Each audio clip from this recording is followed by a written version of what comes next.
One of the things that we thought would be fun today was to be able to introduce you to some of the recipients of the program. And to that end, I'd like to introduce Todd Lucier from Northern Edge, Algonquin, who is actually our first recipient of one of the earliest parts of the BEAM program, and now is the very first recipient of this round of funding. So ladies and gentlemen, Todd Lucier.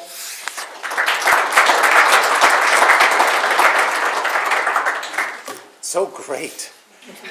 Thank you, Susan. And you know, a few weeks ago I called Susan because we've got this nature retreat on the edge of Algonquin Park. It's world renowned. The place is recognized by the Canadian Tourism Commission as a signature experience. And although it really is designed around being unplugged and being away from technology, we give people experiences in a 120-year-old log cabin. We're competing against the entire world.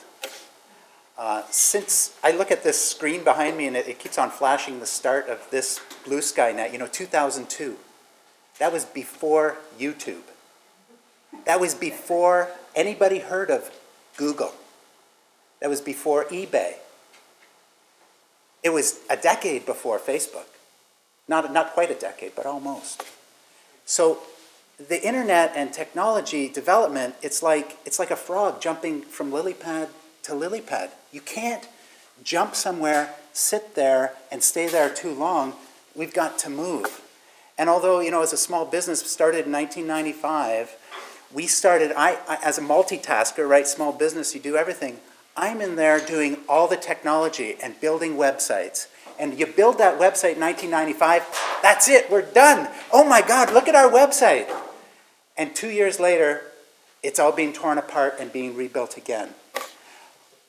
You know, for almost a decade, I traveled across Canada. I worked with the tourism industry to try to help people figure out what to do with their web development and help them understand what they needed to have on there. And a really big piece of that was e-commerce. You know, a few years ago, it was like being able to transact business on the internet.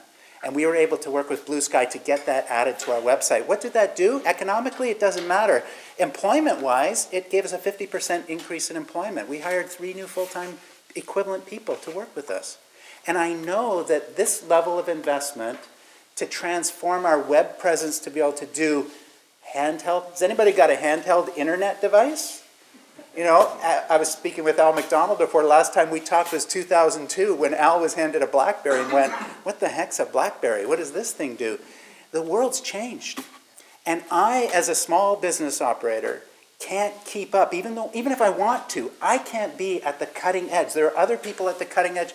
I have to be able to be at the cutting edge of my business and working with my team and working with explaining who we are and what we do. I shouldn't have to worry about what my website looks like on somebody's phone or whether they can book or whether they can call me from that website.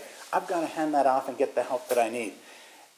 Don't mistake the idea of technology being, oh, this big website or wow, it looks colorful. No, it really comes down to economics, and we're competing against the world. And without this, we really can't compete. Even though we've got a product that is renowned across this country and renowned internationally to people who come, if we're competing against the world, and we need this kind of support, this kind of funding to make that possible for businesses. So thank you, Jay. Thank you, FedNor. Thank you, everybody. It's really vital. And the small businesses and the businesses in North Bay, they need to know about this. They really need to know about this grant or this funding, shared investment, because the businesses do invest to make this kind of thing happen. It's not free money. We have to invest. And for businesses that are ready to grow, this is a perfect opportunity. Thank you so much.